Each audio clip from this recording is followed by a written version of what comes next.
We were holding hands so tightly.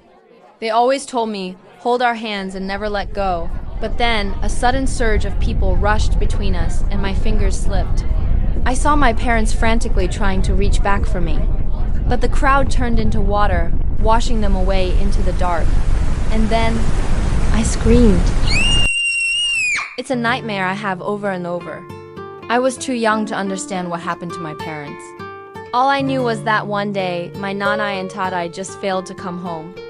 I started lying down on the front stairs of our house because they used to appear at the gate whenever I did this. I stayed there for days, waiting. But the gate never opened.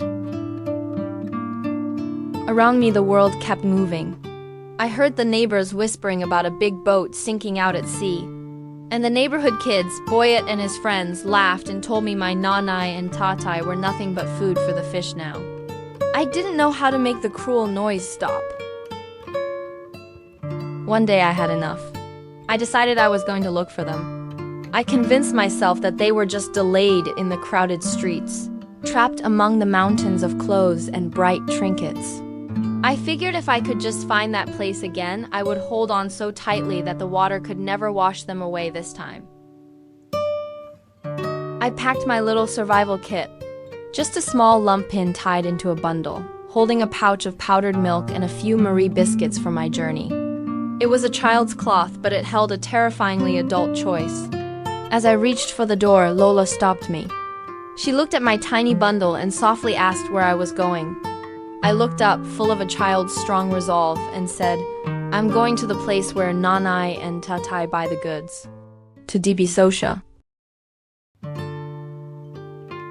Lola Dada chuckled softly, but her eyes were so tender. She took my bundle and said, well, it's already late. The streets out there are dark, and you don't have anything to light your way. Why don't we go tomorrow morning instead?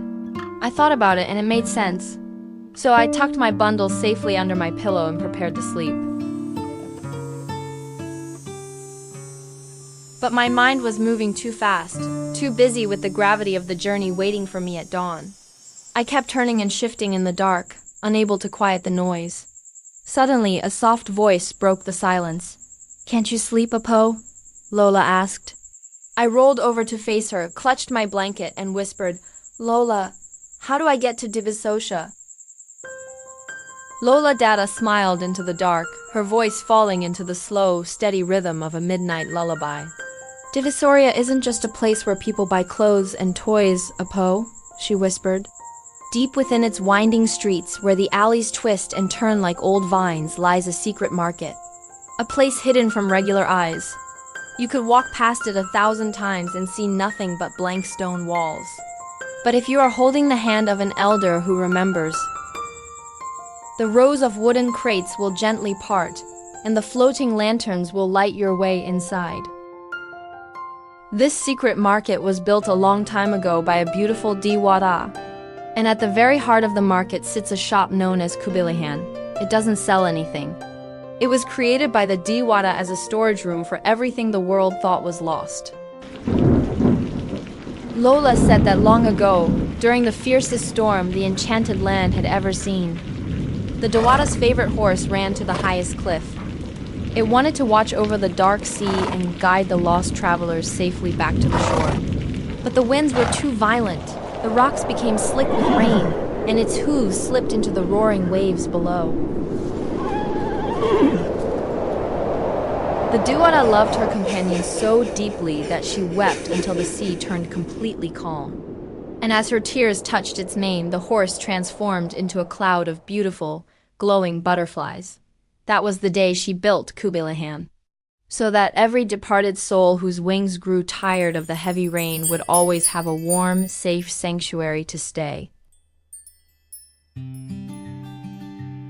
Lola said that one evening the Diwata went into the quiet aisles of Kubilihan to visit her companion. When she opened the jar, the golden butterfly fluttered out, brushed softly against her cheek to dry her tears, and settled gently on her chest.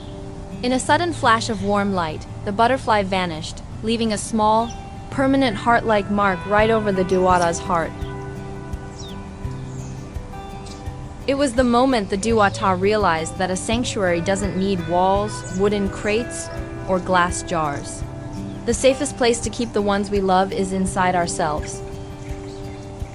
Lola Dada gently pressed her hand against my chest, right over my heart. So you see, Apo, she whispered, tucking the blanket up to my chin. Your nanay and tatay are not food for the fish. They did not leave you behind.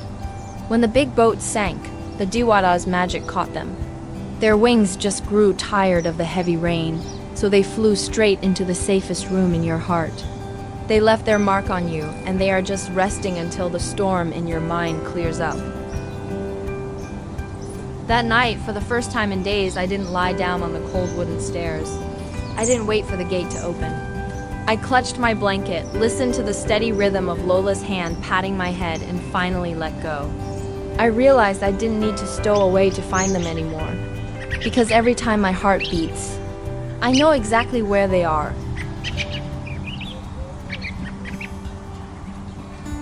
Hi everyone, Raya here.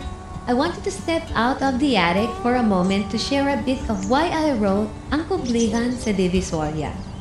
When I was around 5 or 6 years old, I actually packed a real cloth lamping into a little bundle.